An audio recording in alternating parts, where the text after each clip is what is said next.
ಪ್ರಿಯ ವೀಕ್ಷಕರೇ, ಎಲ್ಲರಿಗೂ ಕೂಡ ನಮಸ್ಕಾರ. ಇದು ಕಲ್ಯಾಣ ಕರ್ನಾಟಕ ಕನ್ನಡಿ ಸುದ್ದಿವಾಹಿನಿ. ನಾನು ನಿಮ್ಮ ಅಜ್ಜಿನಗೌಡ. ಇಂದು ಲೋಕಸಭಾ ಚುನಾವಣೆಯ ಫಲಿತಾಂಶ ಪ್ರಕಟ ಆಗಿದೆ. ಬಹು ಕುತೂಹಲವನ್ನು ಕೆರಳಿಸಿದಂತಹ ಬಳ್ಳಾರಿಯ ಲೋಕಸಭಾ ಕ್ಷೇತ್ರದ ಫಲಿತಾಂಶ ಹೊರಬಿದ್ದಿದೆ. ಕಾಂಗ್ರೆಸ್ಸಿನ ಅಭ್ಯರ್ಥಿಯಾಗಿ ಸ್ಪರ್ಧೆ ಮಾಡಿದಂತಹ ತುಕಾರಾಮ್ ರವರು ಗೆಲುವು ಸಾಧಿಸುವುದರ ಮೂಲಕ ಬಿಜೆಪಿಯ ಅಭ್ಯರ್ಥಿಯಾಗಿದ್ದಂತಹ ಶ್ರೀರಾಮುಲು ರವರು ಸೋಲನ್ನು ಕಂಡಿದ್ದಾರೆ. ಒಂದ್ ರೀತಿ ಇದು ನಿರೀಕ್ಷಿತ ಫಲಿತಾಂಶ ಅಂತ ಹೇಳಿದ್ರು ಕೂಡ, ಏನು ಶ್ರೀರಾಮುಲು ರವರು ರಾಜಕೀಯದಲ್ಲಿ ಪ್ರಭಾವಿ ವ್ಯಕ್ತಿಗಳಾಗಿ ಬೆಳೆದಿದ್ರು, ರಾಷ್ಟ್ರ ಮಟ್ಟದ ನಾಯಕರು ಎನ್ನುವಂತಹ ಒಂದು ಹೆಸರನ್ನ ಪಡೆದುಕೊಂಡಿದ್ರು. ಅದು ಇಲ್ಲೋ ಒಂದು ಕಡೆ ಅದೆಷ್ಟೇ ಹೆಸರು ಕೆಟ್ಟಿದ್ರು ಕೂಡ ಒಂದು ಕಡೆ ಅದು ಕೆಲಸ ಮಾಡುತ್ತೆ ಎನ್ನುವಂತಹ ಲೆಕ್ಕಾಚಾರಗಳು ಕೂಡ ನಡೀತಾ ಇತ್ತು. ಒಂದು ಕಡೆ ಶ್ರೀರಾಮುಲು ರವರ ಏನು 20 ವರ್ಷಗಳಿಂದ ಹೇಳಿಕೊಂಡು ಬಂದಿರುವಂತಹ ಸುಳ್ಳು ಭರವಸೆಗಳು, ಸುಳ್ಳು ಮಾತುಗಳು ಬಿಜೆಪಿ ಕಾರ್ಯಕರ್ತರು, ಬಿಜೆಪಿ ಮುಖಂಡರು, ಬಿಜೆಪಿಯ ಪ್ರಭಾವಿಗಳನ್ನು ಕೂಡ ಅತ್ಯಂತ ಸಂಕಷ್ಟಕ್ಕೀಡು ಮಾಡಿತ್ತು. ಬಿಜೆಪಿಯಲ್ಲಿ ಶ್ರೀರಾಮುಲು ರವರ ವರ್ತಿಸು ಕುಗ್ಗಿತ್ತು ಅಂತಾನೆ ಹೇಳ್ಬೋದು.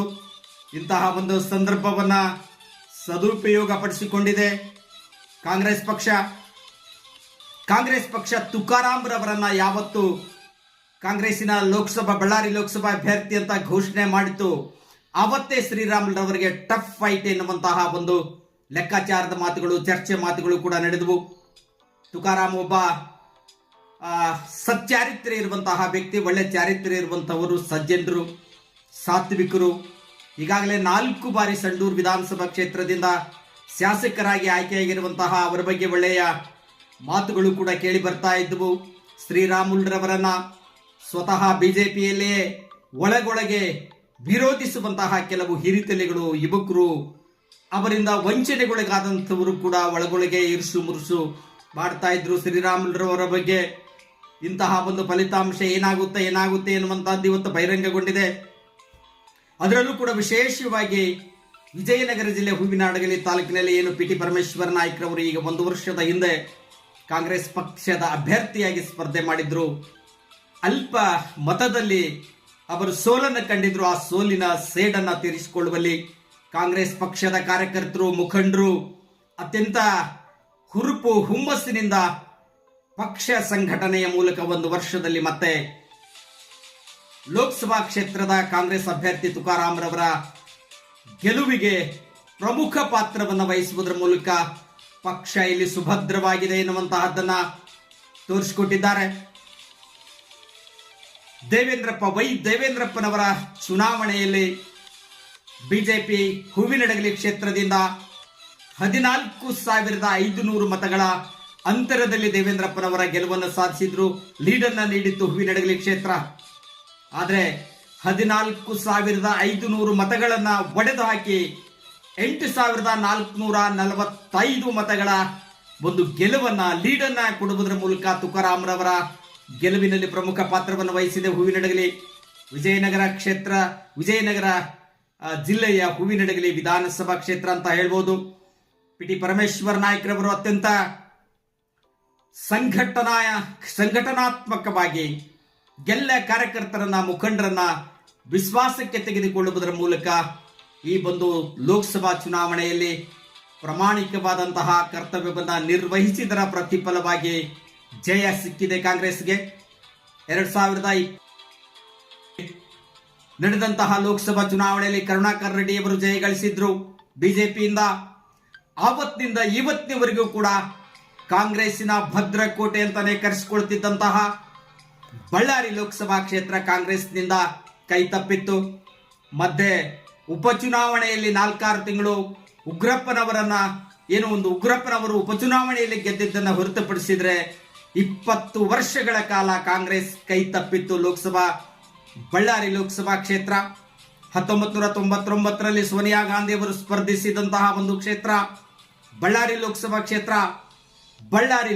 ಕ್ಷೇತ್ರ ಯಾವತ್ತೂ ಕೂಡ ಕಾಂಗ್ರೆಸ್ ಭದ್ರಕೋಟೆಯಾಗಿತ್ತು. ಅಂತಹ ಒಂದು ಭದ್ರಕೋಟೆಯನ್ನ ಛಿದ್ರ ಮಾಡುವುದರ ಮೂಲಕ ರೆಡ್ಡಿ ಸಹೋದರರು ಶ್ರೀರಾಮುಲುರವರು ತಮ್ಮ ಒಂದು ಧ್ವಜವನ್ನ ಪತಾಕೆಯನ್ನ ಹಾರಿಸಿದ್ರು ಇಲ್ಲಿ.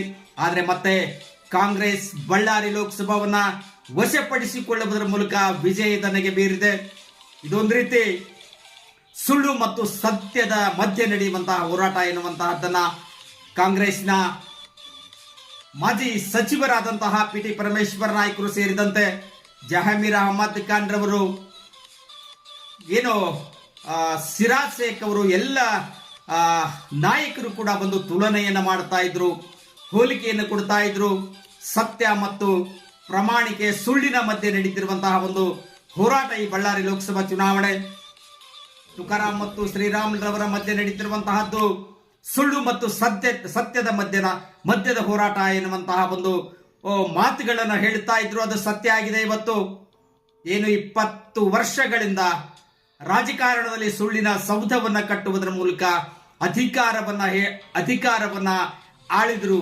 ಕೇವಲ ಬುರುಡೆ ಭಾಷಣದಿಂದ, ಬಣ್ಣದ ಮಾತುಗಳಿಂದ ಜನರನ್ನ ಮರುಳು ಮಾಡುವುದರ ಮೂಲಕ ಅಧಿಕಾರವನ್ನ ಮಾಡಿದಂತಹ ಶ್ರೀರಾಮುಲುರವರಿಗೆ ತಕ್ಕ ಪಾಠವನ್ನ ಕಲಿಸಿದ್ದಾರೆ ಬಳ್ಳಾರಿ ಲೋಕಸಭಾ ಕ್ಷೇತ್ರದ ಜನತೆ. ಇಲ್ಲಿ ವಿಜಯನಗರ ಜಿಲ್ಲೆ ಹೂವಿನಹಡಗಲಿ ತಾಲೂಕಿನಲ್ಲಿ ಇವತ್ತು ಕಾಂಗ್ರೆಸ್ ಕಾರ್ಯಕರ್ತರು ಅತ್ಯಂತ ಹುರುಪು ಹುಮ್ಮಸ್ಸಿನಿಂದ